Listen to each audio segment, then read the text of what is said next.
Bonjour à tous, eh bien oui, toujours dimanche matin, moi avec mon café, j'ai eu un bon petit déjeuner de mes enfants parce qu'aujourd'hui c'est la fête des mères et en néerlandais on dit Moederdag.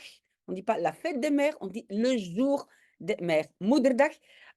Et donc je vais encore vous donner un devoir. Je ne sais pas si j'aurai encore le temps pour d'autres vidéos parce que moi aussi je vais aller voir ma propre maman qui vit encore. Voilà, mes parents sont encore en vie, donc je suis très, très contente et je vais aller lui souhaiter aussi une bonne fête de mère. Mais je vous donne donc le prochain article que j'ai reçu de Sylvie.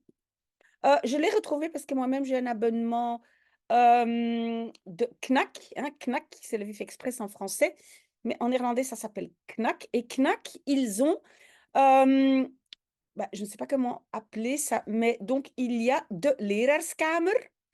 Donc, la salle des profs, donc voilà, ça c'est normalement dans une école, l'endroit où les professeurs se retrouvent, travaillent, parlent, j'imagine. Et donc, ça s'appelle la salle des profs. Et je pense que les professeurs peuvent donner leur avis. Mais ici, qu'est-ce que Sylvie m'a envoyé? C'est donc une journaliste en Peutemann. Voilà, ça c'est elle, vous voyez la photo là. Ça c'est en Peutemann.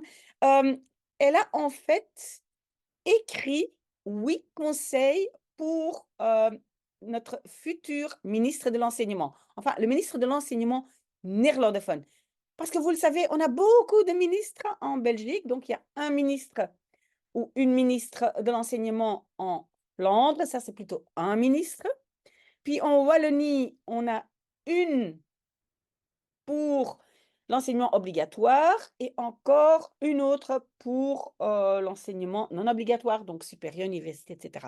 Donc, on a déjà au moins 3 ministres. Mais donc, cette journaliste, Anne Peutemann, elle va écrire 8 conseils pour le ou la future ministre de l'enseignement. Euh, oui, et donc, elle a eu ces éléments, évidemment, en parlant avec des profs qui font partie de leraarskamer, hein, la salle des profs. Vous devez savoir, si vous n'êtes pas belge, qu'il y a beaucoup de professeurs dans les rues pour toutes sortes de choses. Je ne sais pas très bien ce qu'on réclame en Flandre. À mon avis, on essaye d'en faire une semaine de 38 heures pour les professeurs, mais je ne suis pas tout à fait sûre.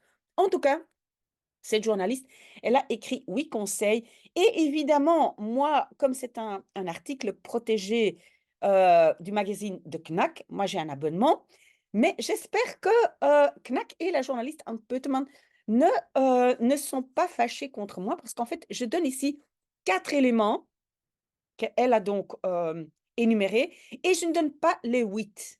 OK, donc je donne une partie de l'article. J'espère que voilà, je ne vais pas avoir de problème de copyright, mais bon, on verra bien.